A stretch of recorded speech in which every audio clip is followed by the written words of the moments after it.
Hi guys, this is Arnav Kulkarni. We are from RPM Talks, Nashik's leading digital automotive media company. And so today we have with us Bhuvan Chaudhary. He's a renowned automotive journalist as well. And so I think I should let him introduce himself rather than us. So on to you, Bhuvan.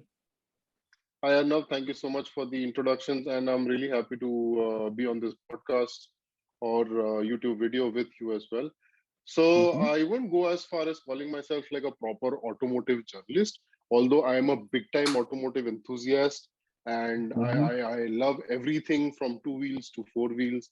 And my journey also has been somewhat in a very similar way where I started off primarily with two wheels, and over a period of time, over the last 10, 12, 13 years, I've moved from two wheels to four wheels, considering that I still have that original love and passion for two wheels as well.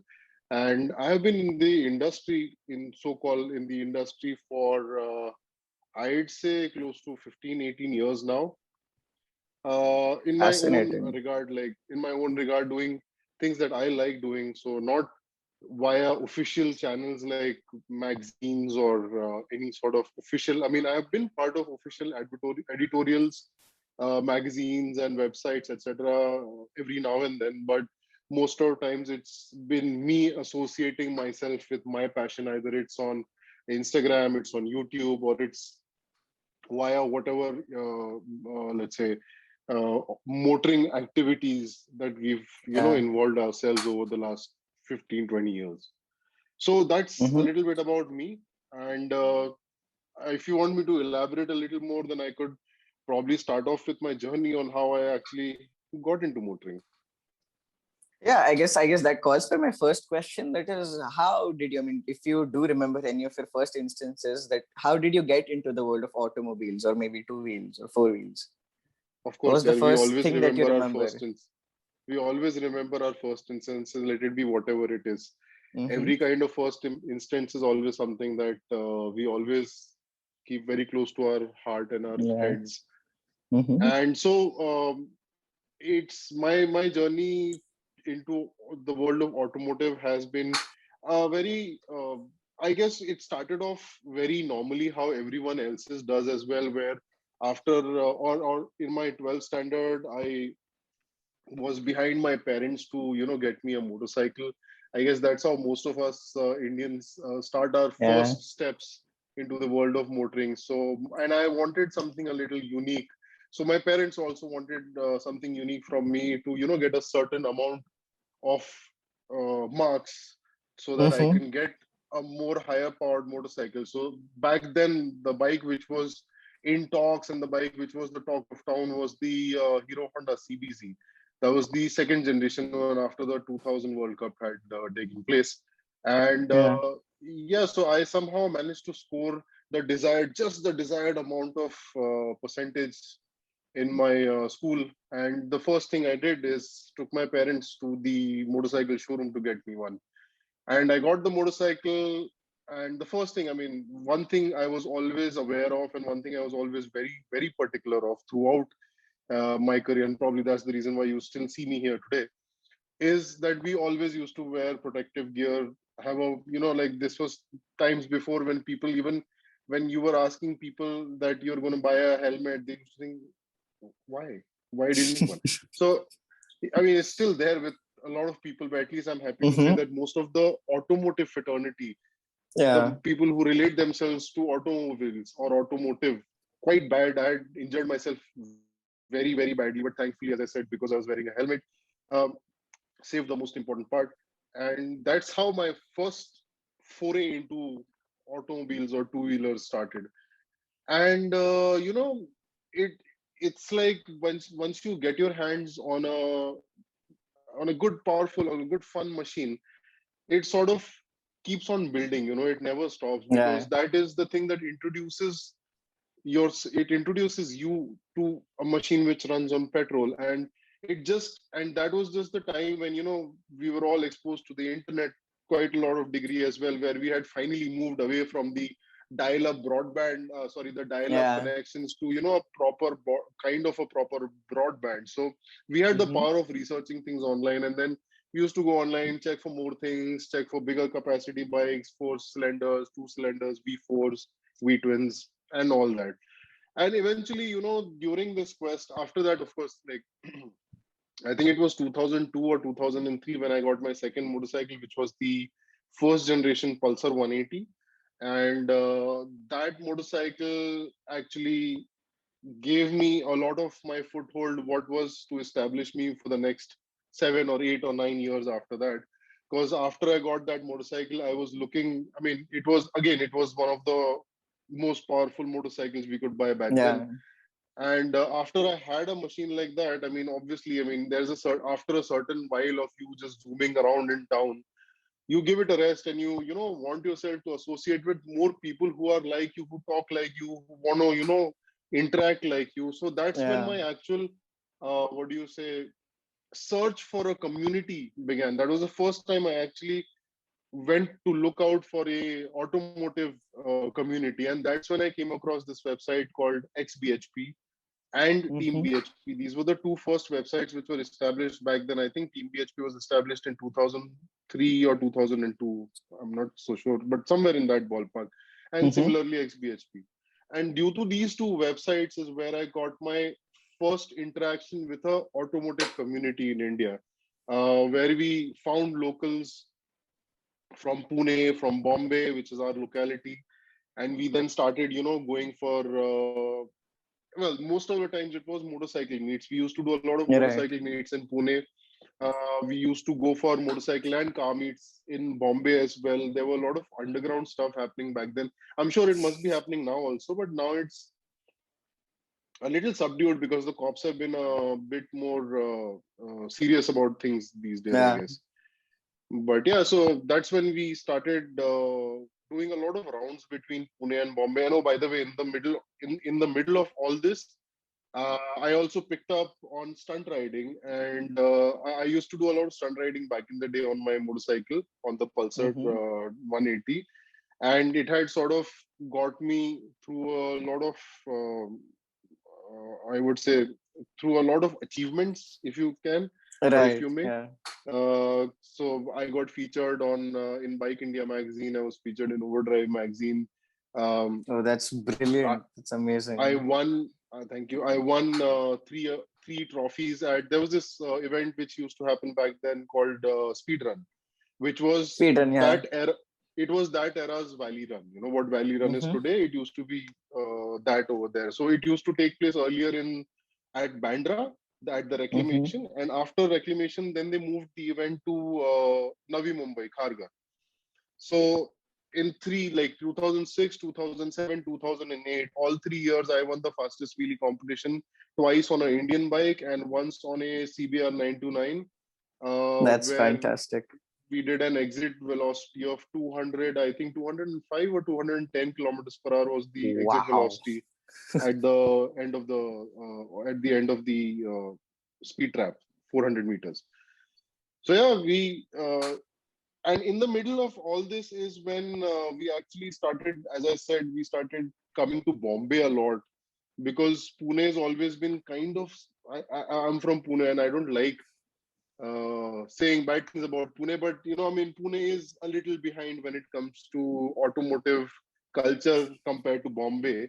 Mm-hmm. Uh, Bombay guys are little ahead of us in that regard. So we used to go to Bombay a lot. We used to uh, try doing night meets over there, try meeting a lot of people from Team BHP who were there. And there were some crazy guys back then as well who had done some insane stage one, stage two mods on their, that time cars were the VRS, the cars which people used to talk about were the Honda City VTEX, the Skoda Yeah. Octavia, the Mark 1 Octavia VRSs. So there were a couple of people who'd done some insane mods on those cars back then. So, as I said, we used to go to these night meets, meet these people, have interactions, and had really good fun back then. So that is how things progressed till the I think 2009 2010 years, and that is when my interest started growing a little bit more into four wheels. Yeah. And I started researching more. I started finding more and more interesting things about four wheels. And in a couple of years, 2013, I that was the first time I actually got myself officially involved with anything automotive in this country, which was joining Evo magazine. Oh, So I was with nice. Evo magazine. It was a great experience. I was with Evo magazine for their first year, 2013 to 2014. Learned a lot over there and had some Mm-hmm. incredible experience because I was sort of in the middle of editorial as well as management. So I used to write a couple of news pieces and articles every now and then for the magazine. But at the same time, we used to also manage their rally team, which was called Slideways Industries back then. So I used to go around, travel with them for a couple of the rallies which took place when I was there, and that was really interesting. So Mm-hmm. yeah, Evo magazine was an incredible experience. After Evo magazine stint was over, then I decided to move on to things which are more online, things which are more on the digital front. So I Right. worked with a couple of other publications as well after that. And things got to one thing to the other, where now I'm contributing to a couple of print magazines. I also contribute to a couple of, I mean, I have my own YouTube channel, but I also contribute to another YouTube channel as well. And Mm-hmm. yeah, I mean, freelancing is a lot more fun because Yeah. you are completely open and you can do so many more things and experiment with a lot of things according to what you see as trends around the world. Oh yeah, Mm-hmm. also in 2018 is when I actually, uh, in my whole freelancing stint, 2018, when I decided that I would actually start investing more in bringing experiences to myself. And that's when I actually started traveling a little bit abroad as well. I mean, whatever I Yeah. could manage. So I did a trip to the US where I drove some really, really interesting cars, Mm-hmm. some 10, 12 cars. All of them were incredible experiences, and every one of Yeah. them was unique. Then I went to Europe for about 3 months. I traveled around 7, 8 countries, driving through all the countries from one side to the other, going to a lot of insane automotive events, like uh, the best in the world, of course. Like Europe is Of the course. best when it Yeah. comes to their automotive scene. So I had some incredible time over there. Then I came back. Then I took a short break in the middle. Then I went to this is, I think, 2019 or 2020. I can't remember exactly. I think it was, yeah, 2019, 20. We didn't go anywhere. So 2019 is, yeah, 2019 is when I also went to Dubai for a very short period of time. That was Yeah. specifically to learn how to Mm-hmm. drift. Yeah. Learned drifting over there, and then came back to India. And then been doing a lot of things every now and then here Mm-hmm. and there. Associating, as I said, associating with other YouTube channels, collaborating, doing my own content, and things Mm-hmm. like that. That's really great. I can relate to your story of that 12th ka thing where you had to get a specific set of marks and then you get that one car you always wanted. I'm having that with Yeah, my 325i right now, the one we spoke about that day. right. Yeah, it's So been have you great, got the man. car or have you not got the car yet? No, yeah, I haven't. My 12th is going to be in a while right now. Like there is Okay. no constructive words on anything yet. I mean, I still am looking for the vehicle. I haven't Uh, found a decent one yet. But I guess well, I'll all the find best to you, soon. man. But I noticed that the goalposts have moved quite a lot ahead in the last two generations or the last 2 decades, Yeah. where we used to yearn and used to, break our heads for like our parents to give us like a motorcycle. It's nice to see that now the goalposts have moved quite a bit far ahead, where now it's things like a 325i. Right. Nee, I've always been kind of, skeptical about getting into motorcycles. Like I realize it's much more fun, but it's also much more risky for me. So I'm not That's true. into that. That's true. Now everyone there's a Yeah. different kind of boat that floats. So for some Mm-hmm. people it's motorcycles, for some it's cars. And Yeah. as I said, for me it's been a kind of a varying journey where I started off from motorcycles because I mean, if you were in India back in 2000s, there was hardly much happening in terms of cars, to be honest with you. Yeah, we didn't We have many. really, we didn't have many cars. I mean, mostly what there was the Honda City was there. I mean, Honda, Maruti, Tata, what else? The Fiat, I Contessas and guess. the Yeah. Fiats, the Contessas. These were the cars that were there back Mm-hmm. then.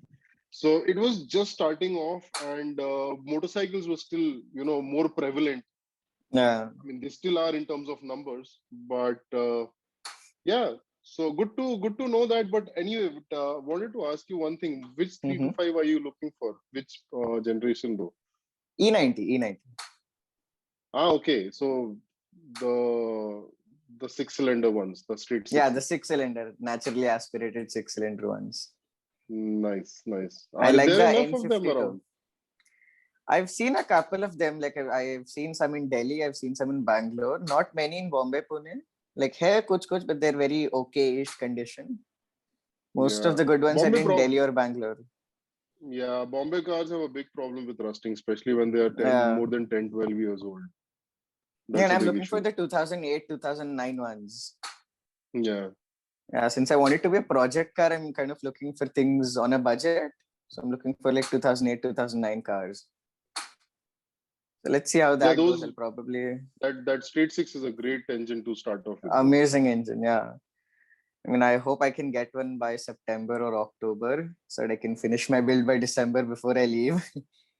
So yeah, let's see I get something. The, what's then you'll be doing your build and then you'll be leaving. No, so I'm moving to a different city. Okay. So I'm not sure of the car culture there. So I want to get my things sorted here, pehle, and then shift. I take my car culture along with me. That's how Yes, it I is. take my car culture Perfect. along with me. Nice. So yeah. So the next question I have for you is, I mean, you said you were into, stunt biking and all that. So what made you change into the field of four wheels? Um, I think it's just about time, and it's about time, and it's about see. I think that I believe that I am the kind of person who likes to experience a little bit of everything. And Mm-hmm.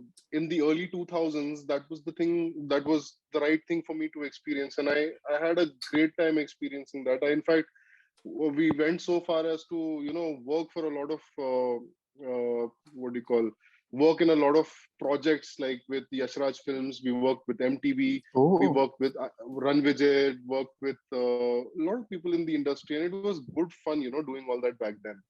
And eventually, as time progressed, I thought that it's now time for me to experience something else. And Mm-hmm. drifting was something that always, caught my attention. Yeah. It's just that I was always a bit contemplative about it, that would it be really possible? Would it really be feasible in India, to do or, take up as a sport? And I still am, because as you can see, it's still not very well established, especially because we don't have that good access to, a lot of rear wheel drive cars. Yeah. And most of the rear wheel drive cars that we have are also, unfortunately, all automatic gearboxes. So that doesn't help.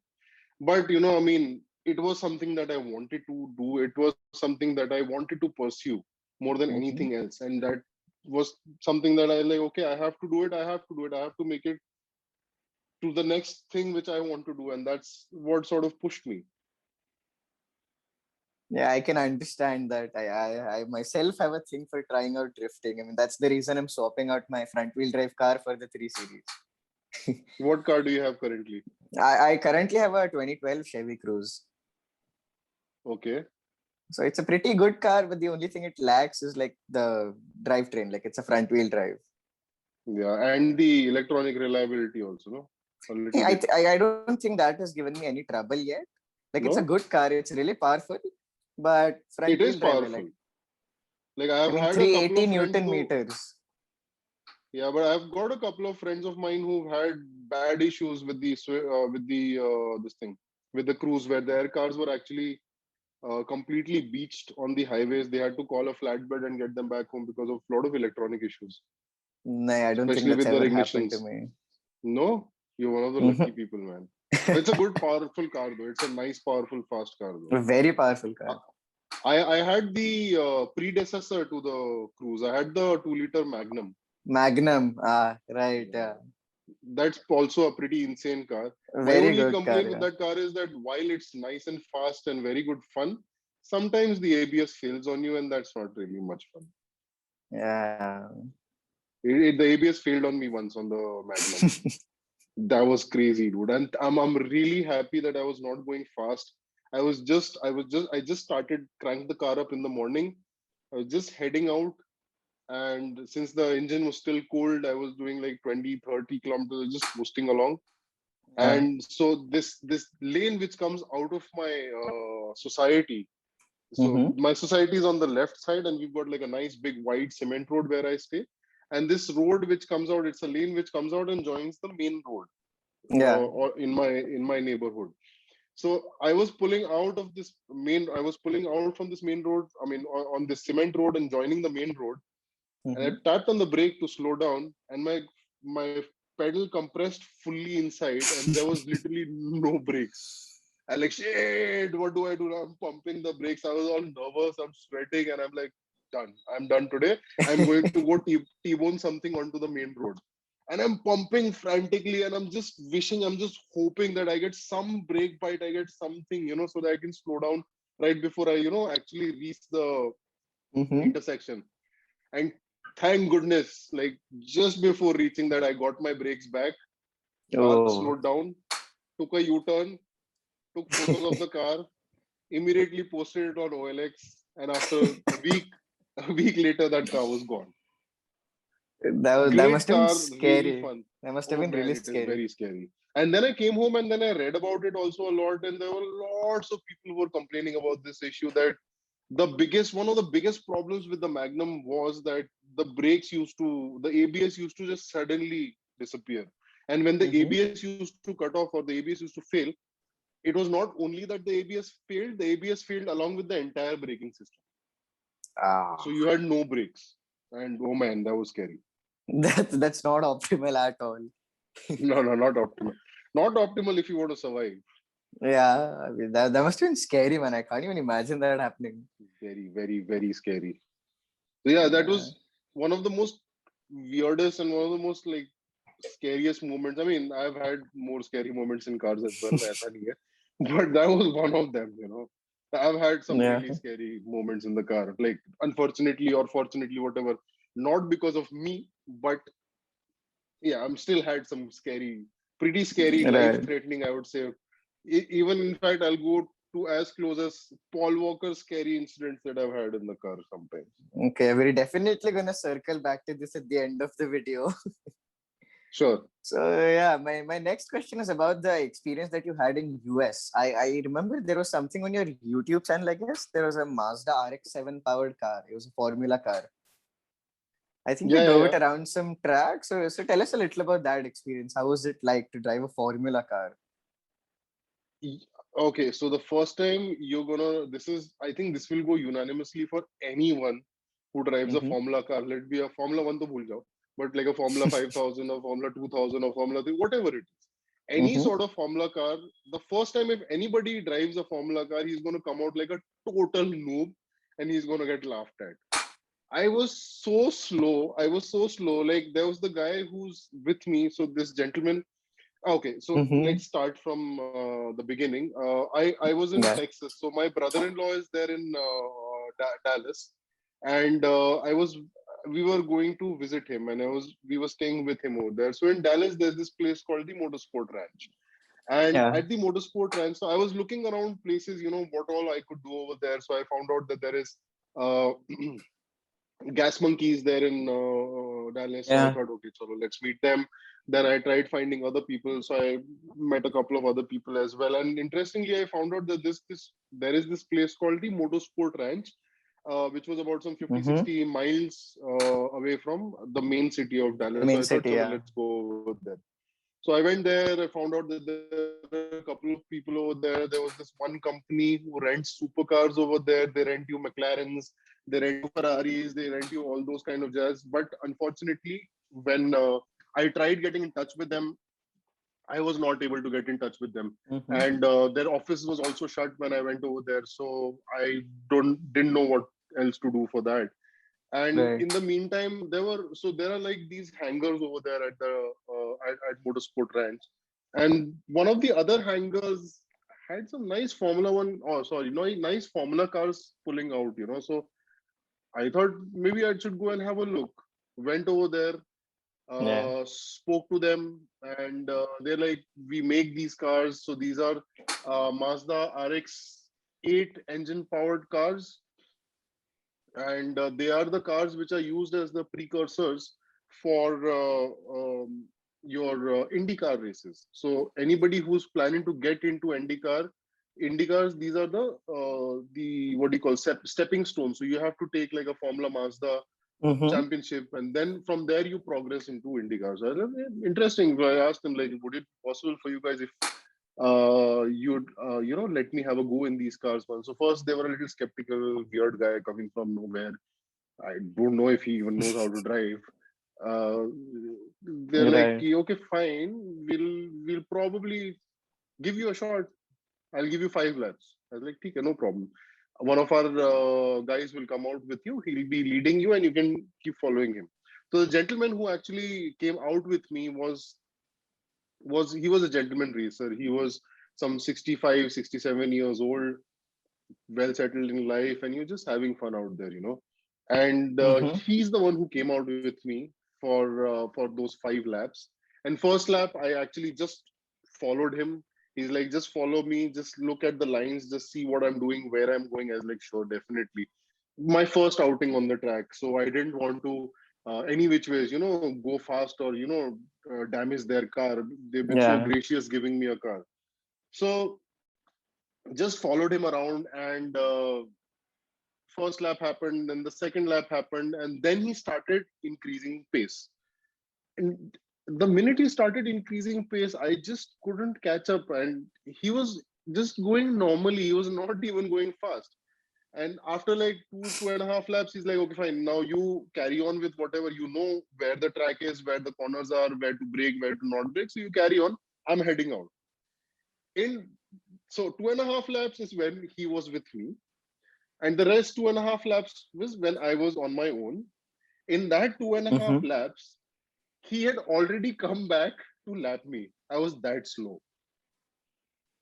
That's what happens to you when you're in a Formula car for the first time. Because to be realistic, you have no idea about downforce. You have never experienced downforce before that. Right. So the minute you are in a downforce car, you just cannot wrap your head around it. You think that, okay, this is the maximum speed I can take through in this corner. And the gentleman came and he just blew past me. I was like, okay, that is the actual speed you can do. And I was like, I got off the track and I was like, bro, you were going, bro. I said, sir, old guy, gentleman. So I like, sir, you were going very fast. He's like, no, I was not even doing 30-40% is what I was at. I was like, what? Are you serious? And like, he was like, yeah, that was like 30-40% of what the car's actual capability was. So yeah, when you're in a Formula car for the first time, be ready to be really humiliated and really embarrassed about yourself. But Right. like with everything else, with practice, things come to you. And once you get your hang around downforce, oh man, it's a completely different world out there. You start feeling that downforce, that it's the most weirdest feeling that the faster you go, the more the car starts gripping, the more it sort of feels more planted and more stuck to the ground. It's insane. Something else. That's really great. Have you tried driving any other Formula cars after that? No, I don't think so. No, that was the only time I got So into that a was the Formula car. only time, yeah. Yeah, yeah, Okay, yeah. now you've got me really hooked on to this Formula car wala concept. Oh no, no, you have to definitely try it out. In fact, if you ever go to Dubai, at the Dubai Autodrome, they've got Yeah. these Formula car experiences. So you can drive the Formula 3000 cars over there. One of my friends did it, and I mean, as petrol heads, we'll never say it was a bad investment. So even he said the same thing, Right. that it was one of the best places he spent money ever. And I totally agree with him. And next time, whenever I am going there and whenever I have the resources and the money, that is one thing which is also in my bucket list. If you ever have a chance to drive a Formula car, no matter what it is, Formula 5000, 3000, 2000, whatever it is, take it.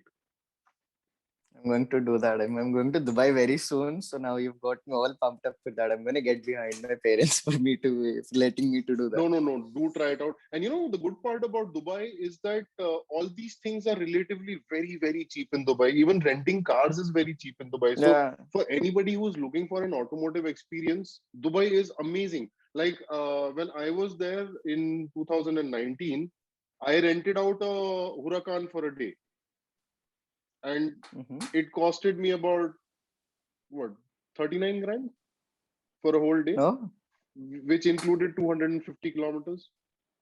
oh, that's nice. I mean, it still sounds expensive, and it is Yeah. expensive. Like for a normal person, it is still expensive. But just to give you perspective, a Huracan, if you rent out in, let's say, Europe, anywhere in Europe, a Yeah. Huracan is going to probably cost you close to 90,000 rupees for that same 200 kilometers. Yeah.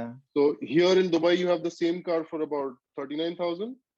You have the same car Then for 90,000. 94,000 in Europe. And in Europe, when you're renting the car, you have to pay, or they will take a 5,000 euro deposit on your credit card Mm-hmm. as you know, security, which is not Yeah. there in Dubai. Dubai also, they take a deposit, but the deposit is much lower. So it's, I think, about a lakh, whatever converts roughly to that. Yeah. So as a place to experience cars, let it be supercar showrooms, let it be driving experiences at the Dubai Autodrome, or let it be, you know, renting out cars and having a ball. It's amazing. I've had a tiny second-handish experience. Like I've been in the passenger seat of a 911 around the Yas Marina circuit once. So Nice. that was really good. I mean, I wasn't driving or I couldn't do anything, but it was crazy how fast those cars can go. Yeah, yeah, totally. Which 911 were you in though? I think it was back in 2018. So I think whatever car was new back then. I think it was a GT2 or a GT3. I'm not sure which one, but it had those massive wing spoilers, that wide body kit, and all that. So I think it was a GT car. It was GT3 or a insane. GT2? Yeah, it must be a GT2 or a GT3. It was insane how fast those cars could go around the corners. Yeah, yeah, yeah. I love Porsche for the just the way how the Porsche PDK shifts. That Mm-hmm. that responsiveness of the Porsche PDK is just insane. It just goes through the gears like It's insanely it's fast. crazy. It's crazy. Yeah, And it's I like an love the way earthquake the whenever the car shifts. It's like yeah, boof. man, and that flat six is one of the best screaming engines I swear. on this Yeah. planet. Period.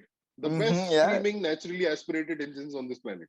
Done. Yeah. That's right there, man. It's crazy. So I yeah. did Speaking. a I Mhm. was able to get one taxi lap on the Nürburgring in a GTV 3 RS Ooh, that's 2018. crazy. That's crazy. That car is insane, man. Unfortunately, I wasn't as lucky. I mean, still lucky, but not as lucky because that very day it had to rain on the Nürburgring, and it was a Ah, complete damp track. And although we did pull some decent speeds, it was nowhere close to what we would have been able to do on a, you know, on a dry day. completely Yeah. dry track because our car was unfortunately running slicks Hey. on a damp track. Yeah. Yeah, so it was Mm-hmm. quite crazy. So So about the where Nürburgring, were so did we? you get it around the Nordschleife, like the The outer long ring? track, no? Yeah, yeah. Uh-huh. Yeah, 20 Oh, to 21 point whatever kilometers it is. mm-hmm. I Oh, that's actually went to that's both the amazing. tracks. So that particular weekend when I was there, I was very lucky because that weekend they also had the ring which was open, and at the same time there was also the Nürburgring Drift Cup happening that same weekend. Oh, that's So very I went to the fortunate. Drift Cup as well, and I was as I was mentioning earlier, I was already in Europe for about 3 months, and I was trying to find events where I can go to because I can either cover them or either I can make videos around them or create content in general. Mm-hmm. So I had registered myself as a media for the this thing for the Drift Cup as well. And when I reached there, I had like a proper access, so I could go in, I could talk to the drivers and all. One of the guys who was over there, one of the veterans, I'd say, who's been part of the Nürburgring Drift Cup for some 7, 8, 10 years. I'm not even sure how long, but at least a decade. And Mm-hmm. he himself drifts over there, plus he builds drift cars for a lot of the participants over there at the Drift Cup. So he was very, very generous enough for me to document his car. That video is on my YouTube channel as well. So he made himself a E30 BMW. That was the chassis. And in that chassis, he had a E39 V8, the M5 V8 Oh, basically. M5 wala, yeah. So he had that combination of a very, very light chassis with a very overpowered V8.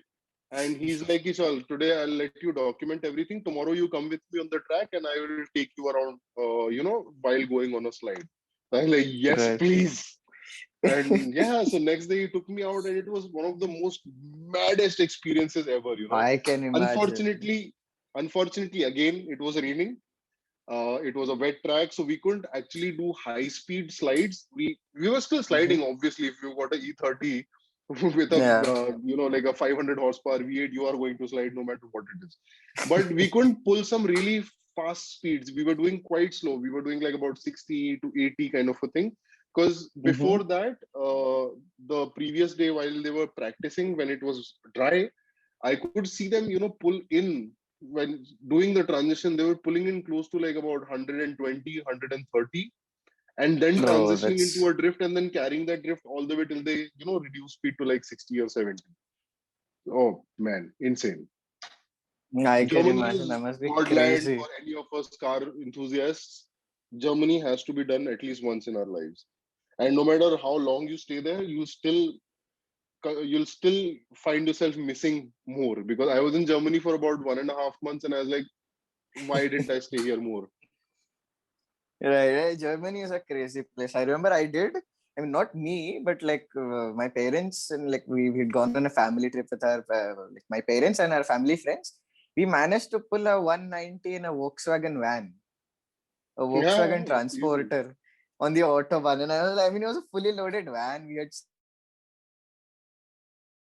7 people and all our baggages, Nothing, you and can't we feel still managed anything. to pull a 190. Yeah, so He was crazy just looking at the dash and just hitting 190, 200. this is He was insane. this is what I keep telling a lot of my friends who've still not gone and driven on the autobahn, because the driving experience over there is something completely different. Us Indians, we cannot understand what driving on the autobahn feels, because Yeah. I had one of the shittiest cars that can possibly be given to a person. I had a Citroen C1, which is obviously a rental, which was the cheapest rental which I Right. could get. That car Right. had a speedometer of 180. That's the Mm-hmm. maximum speed on the speedometer which is registered. My car was at 180 for about 1.5 hours constant. Oh. It was at 180. I couldn't go further than 180 because that's where the speedometer ended. And Right. I was constantly being overtaken by delivery vans, by milk vans, Mm-hmm. by Yeah. grannies who are going on the, just going from work to home, doing 200 kilometers per hour. Everyone, like, it's normal. Like every person over there does Yeah. 200. Just You going guys, back it's just from a work to different home. experience. Yeah, man. Like everyone just going work to home to work. They're like, okay, I did 200 today. Big deal. It's like that over there. And the one of the most weirdest parts, or some of the one thing which you can experience of the autobahn when you are only, I mean, you can listen about the autobahn, you can hear about people saying, you can, get Mm-hmm. all the knowledge about the autobahn.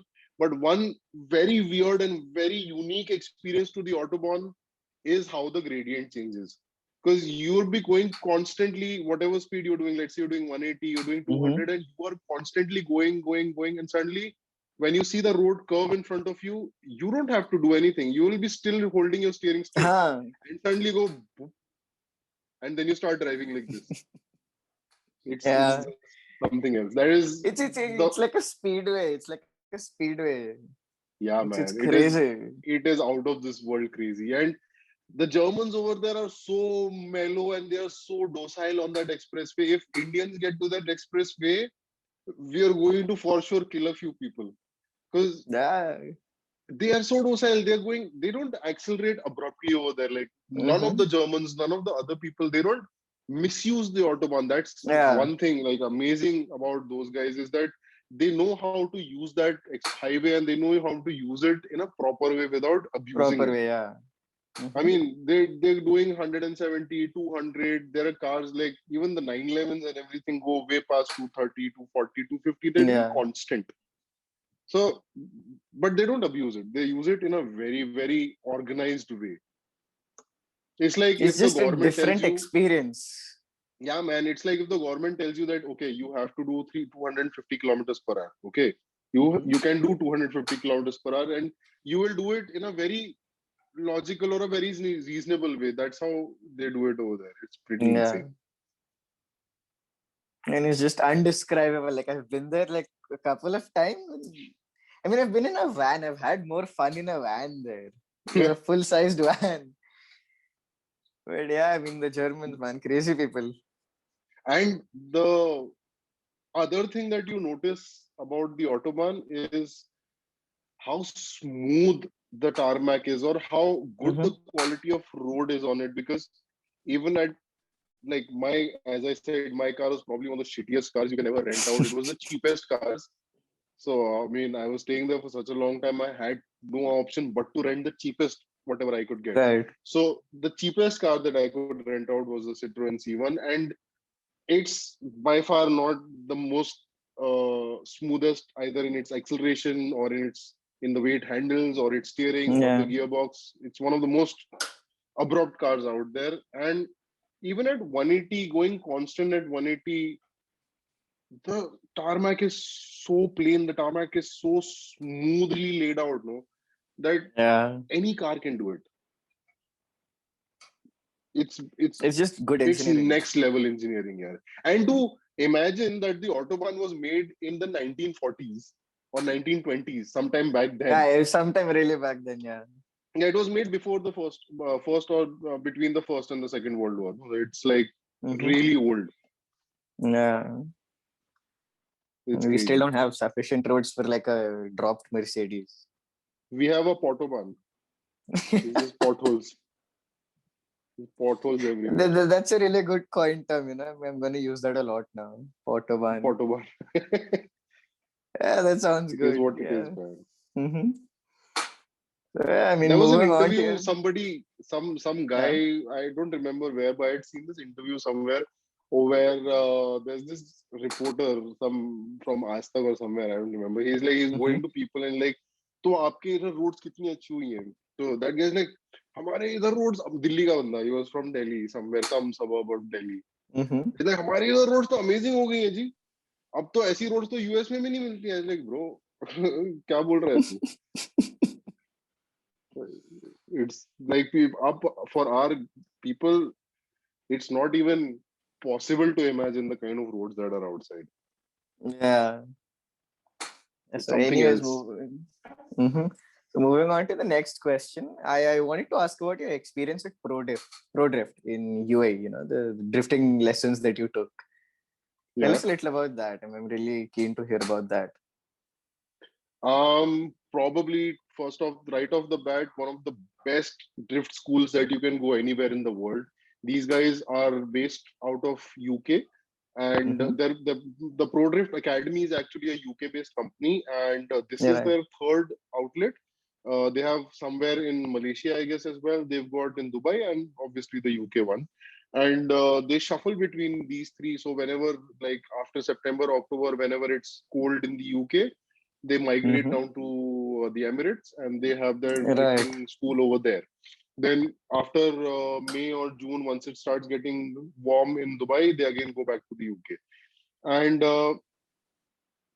that's again, like, their professionalism is next level. The way they teach you, the way they take you through different stages, it's just amazing, like the way they go. And as I was mentioning earlier as well, drifting was something I really wanted to do for a very, very long period of time. I'd always wanted to learn how to drift. And so I'll start with a little bit of a precursor to how I got there. When like 2 years before that, I actually bought a rear wheel drive car for myself in India. I invested money in a Mazda Miata back then, solely for the purpose of drifting. So I got a decently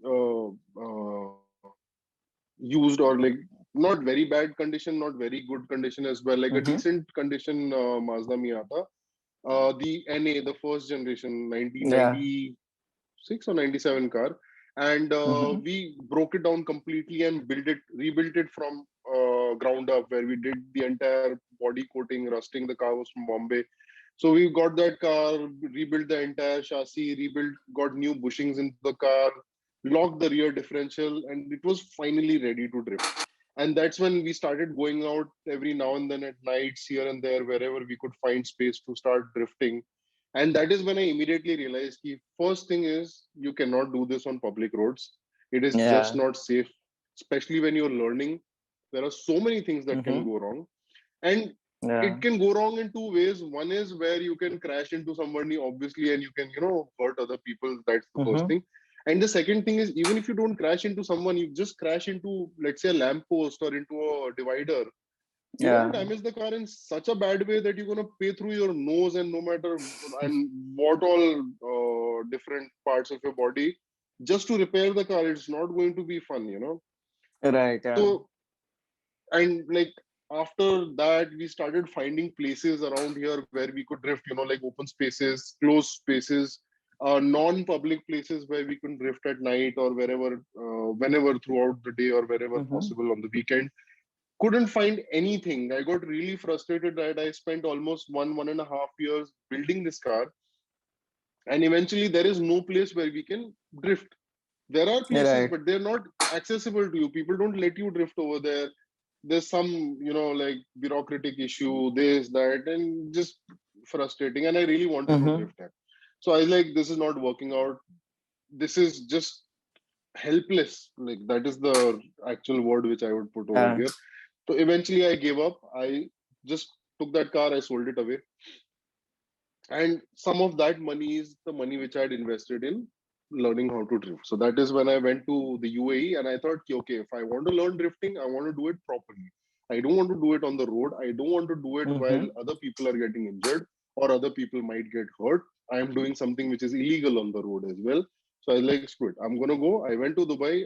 It was a 3-day course. So they have like multiple courses where they take you from Yeah. level 1 to level 3, then level 3 to level 5, and then they have a level 6. Level 6 is something which Mm-hmm. is not very useful for people like us, because level 6 is purely for someone who's planning to go into professional drifting. So where they'll Right. teach you tandem drifting, they'll actually set up like an entire drift event for you. But they do that, huh? They actually set up like a Yeah. proper drift event where they'll call like 5 6 people, and they will do tandem drifting with you, and then they will actually reenact how they give scores based on how the That's judges actually score you and fantastic. everything. Yeah. So they do everything. So that is the kind of professionalism these guys have. That is level 6, but clearly I didn't need level 6, so I decided that I'll only go to level 5. Mm-hmm. For that, they have like a 2-day course, but since we were learning as well as filming, it took us little longer. So they're like, okay, we'll give you one more day extra so that you can film Right. also and you can learn as well. So we did it Mm-hmm. over a period of 3 days, where the first day and the second day we went through level 1 2 and 3, and yeah, level 1 2 and 3, and 4 and 5 Mm-hmm. is what we learned in the third day. And in those 3 days, oh yeah, I in all those 3 days, I went through all of their cars as well. Like we broke all three of their cars. Mm-hmm. Started off with the Ultima, I guess. Not sure. So anyway, all those three cars, one had a broken differential, one had their exhaust had fallen off, and the third car had a puncture. But these guys are so supportive. They're like, don't worry, it's okay. This is something that keeps happening. And it does happen, when you're going so hard Yeah. on the car. Like these guys are professionals. They know how much throttle is to be used, what is the angle, Mm-hmm. not to overdo it. But since we guys are amateurs, we guys are novices who are just learning how to do these things, they'll actually be very, very, they'll be very, very supportive to you, where they'll actually Yeah. take you step by step, and they're like, don't worry about the car. The cars keep going through this. You just focus on learning. And that's what we exactly did for 3 days. And it was an incredible experience. One Yeah, another man. It place. I must be mean, amazing. for us, automotive guys will always keep saying these things, money well spent. But unfortunately, it is how it is. It is again one more place which is money well spent. Right.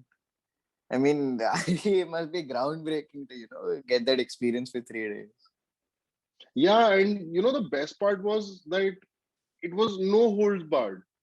You just keep Mm-hmm. sliding till the end of the day. Just enjoy yourself out there, man. It's not like you have to look for cops, you have to look for traffic, you have to wait Mm-hmm. for, it to become midnight, or, you're doing something illicit. You're just going there in the morning until evening. You're just learning, you're just having fun, you're just practicing, you're just drifting your heart out, is what I would say in the Yeah. best way. It's amazing. Now, do we get like a Beach Chow X Gymkhana or something based in India? Yeah, Beach Out doesn't have a drift car, bro. Right. He sold off his All the Miata.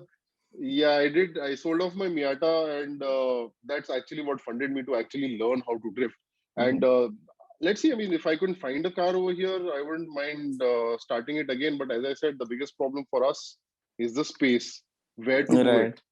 Apparently, unfortunately, not all of us are as lucky as Mr. Singhania. But if Mr. Singhania, makes his track public, then definitely it is something, where a lot of other Yeah. people can also enjoy drifting. That'll be really great if that happens. True, true. I heard that he's planning to do it. I'm not sure if that's going to happen anytime soon, but I think it's something which he's planning to do. Hopefully he does it. If that happens, And that'll be really great. yep, that's the time when I'll actually look for buying another project car. Mm-hmm. So, I mean, now that we've like established that there's a very big difference between what you can do abroad and what you can do in India. How else do you think like the automotive scene in India is lacking behind from, US, Germany, UAE? It's a world apart here. It's a Mm. world apart. We are not even on the same planet, I would say. It's two parallel universes, completely parallel universes. I mean, and the thing is that, okay, so even abroad, current situation is that the current crop of cars that they get, most of them, like there'll obviously be a couple of cars which will keep coming every now and then, like the new Yaris GR, or the BRZ, or a couple of cars every now and then here and there. But mostly over there, even things have calmed down quite a lot, where most of the people drive normal cars. They drive like a normal person going from A to B, commuting. Right. But the thing is that they have built their motoring culture for such a long time. So let's say they've had rear wheel drive cars, at least I mean to say the good ones, the ones which you can actually have fun with doing drifting and all, from the 60s Yeah. or the 70s. So it's just the amount of hardware that they have with them to access is Mm-hmm. insane. It cannot be matched at all, because we started discussing in the start of our conversation, we've had interesting and fun cars maybe from the start of 2000s. So for Right. the Yeah. last 20-25 years, they've been having these kind of cars since the 70s, and they've got access to everything from JDMs to Euro tuners or Euro classics, young Mm-hmm. timers, American muscle. So the plethora of options they have is just wide. Yeah. You can find a car like for any price bracket. For example, um, if you want to start drifting in India versus abroad, if you want to start drifting in India, you have to go through, first of all, finding a car, which is very difficult, because mostly you're gonna like, for example, a good car to start drifting off is going to be like a E90 325, Mm-hmm. 325i. But again, we'll find cars which are with a automatic gearbox. So that's there. Yeah. So we have our challenges over there, and we still have a very, very limited amount of hardware when it comes to these things. Abroad, let's say you want to start drifting, you can get yourself like an old Beater, something like an old Nissan, like an Altima or something like that, Yeah. which is going to cost you what? Like a 325i, even in India right now, is going to cost you close to 4.5 lakh rupees. 6 lakhs. Six Like a lakhs. 6-7 lakh rupees, yeah. And then you have Mm-hmm. to invest to make it drift worthy. Yeah. Right. So you're looking at 10-12 lakh rupees at least. Abroad, you go on whatever the corresponding OLX is in that particular country. Mm-hmm. You can get like a rear wheel drive for like 80,000 rupees, man. 70-80,000 rupees, you can get a rear wheel drive car. Just weld the diff and you're good to go. It's that Yeah. simple. So for a lakh, you can start drifting. At least you're going to be having a broken down tuta futa car, but it doesn't matter because you're drifting. It's a car Yeah. which is going to break down even further. Similarly, when it goes to tuning cars, anything else, the amount of scope you have in terms of just sheer hardware, because eventually, being a petrol head, the biggest thing that you have, or the biggest asset you have apart from your passion, is your hardware. Let it be Mm-hmm. motorcycles, let it be cars. The vehicle is your main asset. Yeah. And that is what we are lacking seriously over here, unfortunately. I've been through some of this lately. So yeah, I mean, it's kind of sad that we don't get this, and हमारे यहाँ पे any allegedly exotic car that we get and it's suddenly overpriced. I mean, the E93 costs more than an F10 530D M Sport. You get Yeah, the 5 series M Sport for what, 21 lakhs used right now? But the E93, like an older, lower generation car, is like 5-6 lakhs more expensive than like a 5 series. So that's, I mean, that's crazy. It's just because of the lack of hardware that we have. yeah, just because it's hardly there. No, like for example, E90 330i will be such a rare find. And E90 330i manual would probably be like what, 5 cars in the entire country, even if they are there. I don't think they are there, first of all. नहीं नहीं But है by नहीं है, I even don't by think some they hook are. or crook, agar rahega bhi, to it will be maximum 4 or 5 cars. So just imagine, na, if there are only 4 cars, 5 cars in the entire country, the value Mm-hmm. automatically will go up. And then you will obviously not pick that car up for drifting. No, you'll pick that car up and you'll Right. baby. Mm-hmm. Abroad, 330is they pick up for drifting left, right, and center. It Yeah. is one of the favorite cars for people over there to start drifting in. Mm-hmm. Speaking of builds and cars, I've seen you work with some of builds and some tunes and stuff like that. So can you tell us a little about those experiences that you've had? I've not been very in depth with the automotive tuning scene, let's say, but yeah, I mean, I did come across a couple of interesting builds. Few of them which I've already documented on my channel. There's another one which I'm going to do soon. I mean, it's not a build, but it's more of a how to, or what's the process of, if you want to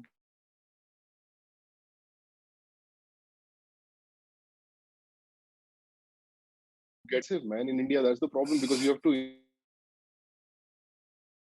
import everything. So that's Yeah. again the clock comes and gets stuck over there. But then still, it's something which is still people can do. It is, I would say, the most reasonable amount of fun you can have in India is by setting yourself up with a nice used car, let's say like a Octavia or a Laura Yeah. or Lancer, whatever, like these kind of cars, and tuning them up. They're good Mm-hmm. fun. Again, potential is quite confusing and it's quite limiting, not because of the Yeah. amount of mods you have on a wheel, but because of our laws, because most of the laws don't permit you to tune to after a certain extent. And Mm-hmm. also you cannot tune and go that mad or that hardcore because of just how bad the road conditions are outside. So Roads you have are, to, yeah. have to be on a compromise between what you can actually do. Like you can't put an exhaust. Mm-hmm. Putting like a loud exhaust is illegal, so you can't do that. Right. And it's not just India, okay? Like even Germany. Germany has some insane strict norms when it comes to modding. I didn't know Yeah. about this only. I came to know about it only when I was in Germany, where you can't even use a piggyback ECU. So we are technically kind of luckier than the Germans in that way, in that regard. They can't even put a piggyback ECU on their cars. Apparently, is Right. what people were telling me over there. Tuning is completely illegal. And imagine there are companies like Gambala, Techart, you don't know, I mean, Mm-hmm. like Roof, and so many tuners, Brabus, this, that, everyone based out of Germany, and you can't German, tune yeah. cars in Germany. The irony. But yeah, that's how it is. So it's good fun to tune cars in India. It's interesting. There is Yeah. still good scope, at least more scope in tuning cars and having your custom tune builds running and working for you than it is to get Mm-hmm. yourself involved in any sort of hardcore activity like drifting or rallying or whatever. That's way more costly and Right. way Yeah. It is. It's a very weird affair here in India. It's like a totally different experience. true. Yeah. So I But we mean, still have good fun. We can still have good, decent amount of fun with whatever hardware we mm-hmm. have. Yeah. नहीं, that's what us Indians are famous for, ना, जो है उसमें मजे कर लो. जुगाड़. जुगाड़, yeah. So I mean, yeah, there's that. So since I'm curious about this, can you tell, like, okay, I mean, obviously it's like your content for the next video, but how much ever you can tell, could you let us know about, the best first cars to get, like, for modding and stuff like that? In India, I think right now, currently, some of the best platforms to work on are the Volkswagen Audi Group cars, your Polo Mm-hmm. GTs, your the Skoda Octavias, the Skoda Loras. Somebody who's got a lower budget, the Mark 1 Octavia works great. The Mark 1 Octavia can be tuned up really nicely. It's got the good part about Volkswagen and Audi cars or the Volkswagen Group cars is that parts are quite readily available. You don't have to break your head over where to source parts. Unlike, Right. for example, like another great car to have, according to me, is the the Punto Abarth. But then the problem with the Punto Abarth is that while it comes with a great, like a great platform where you have 145 bhp turbocharged engine, there's not a lot which you can do with the car. The tunes and the mods on that cars are very restricted comparatively. You take Right. even a Mark 1 Octavia, and that Mark 1 Octavia also you can tune up to a crazy extent where you can even take it to a stage 3. You will obviously have to do a lot with the engine in terms of strengthening the internals and all, but you can still Right. take it to a quite a good extent where you can easily get your car up to like a 250 close to 300 horsepower tune. So yeah, Skodas are especially very, very nice for people who are looking to get into tuning right now in India, and they are also available for a very good price. That's the best part about it. Because, like, for example, compare yourself on getting, let's say, a E90 BMW, a 3 Series, versus getting an Octavia. So the 3 Series, the amount of money it's going to cost you to get a 3 Series like a 325i, that same money you can get like a Skoda Octavia, you can or a Laura, and then you can take that 1.8 Laura TSI from its stock 160 horsepower to like 250 or 280 horsepower, and you'll still save up money over the Money, yeah. 25. So that's the difference. Although, I mean, you always argue that, one's a front wheel drive, one's a rear wheel drive, but depends on how you perceive To each their own. usable power. Yeah. Yeah. So I guess we'll like wrap up with like one final segment that I'd saved for the last. About that Paul Walker wala thing, I'm really curious. Okay, so it's a incident that not many people know of, and so I don't know how to go about it, but yeah, I had like this very crazy incident where it was my closest what do you say, experience with death, cheating death kind of a thing, where we were in an Audi R8, and I wasn't driving, I was in the co-driver's seat, and it was a little damp.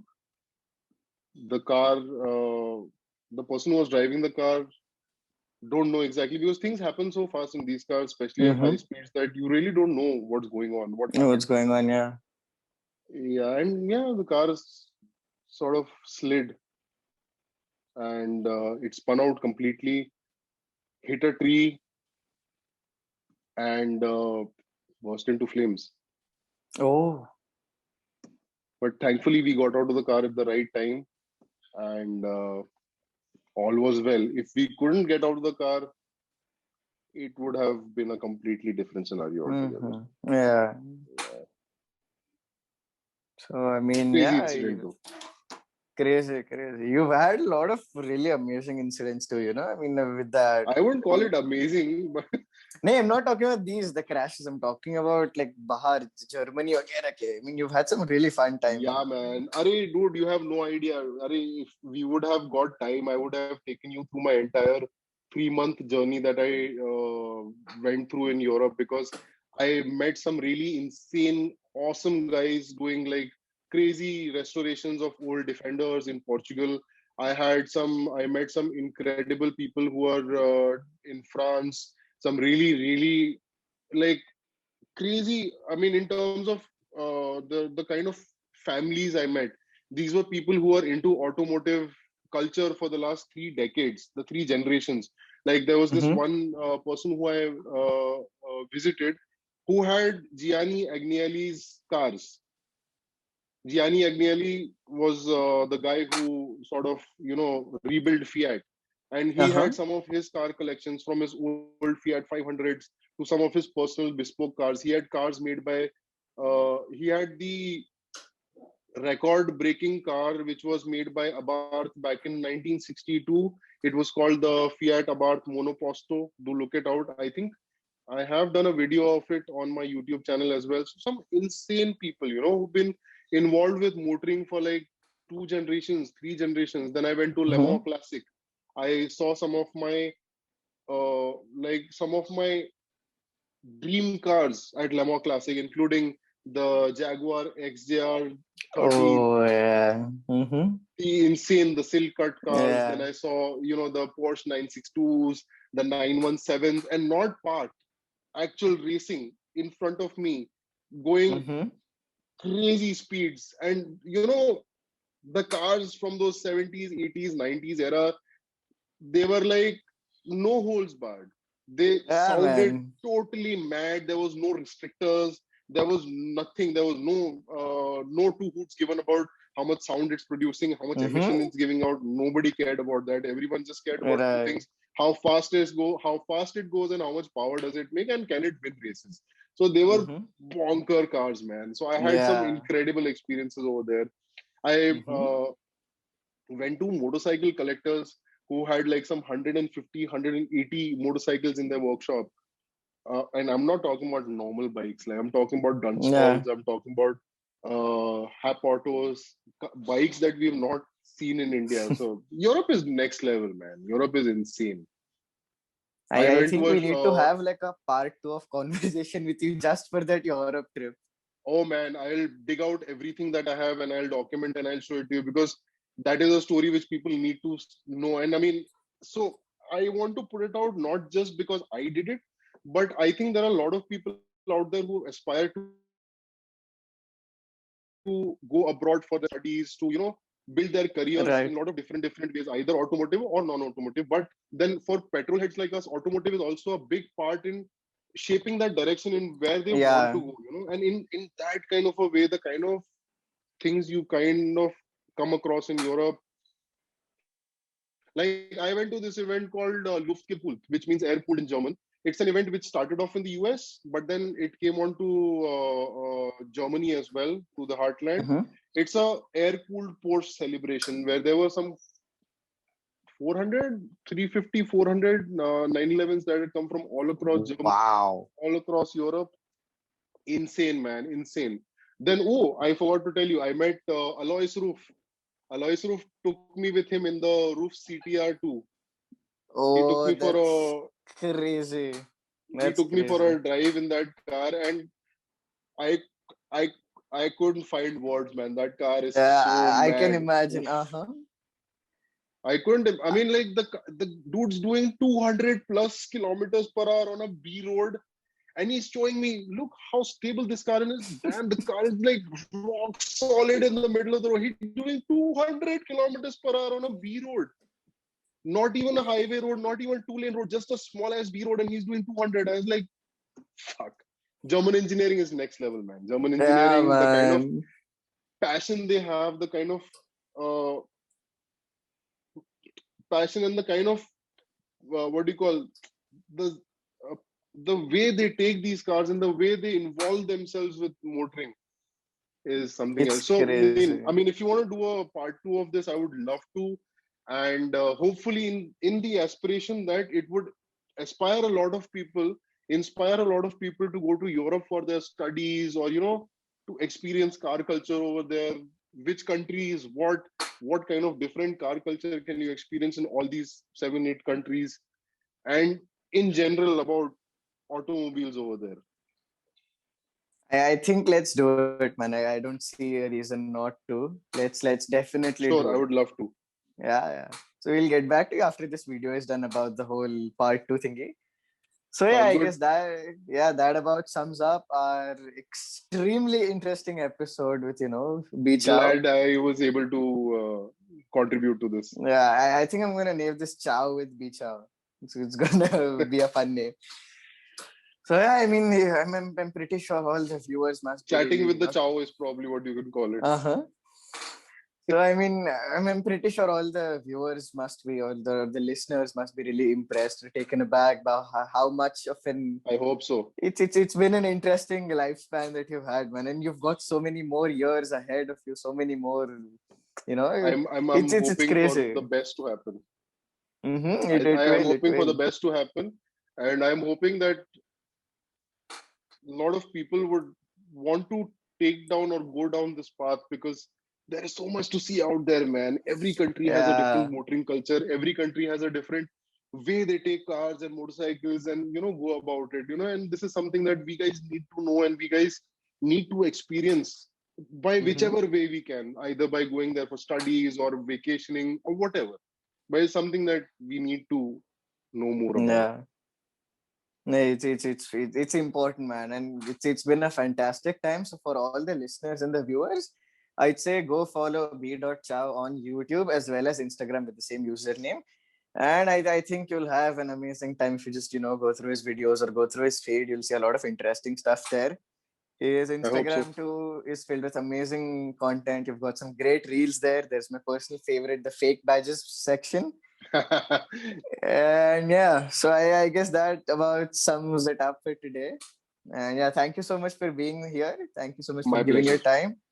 And it's been an extremely amazing experience. I cannot wait for part two.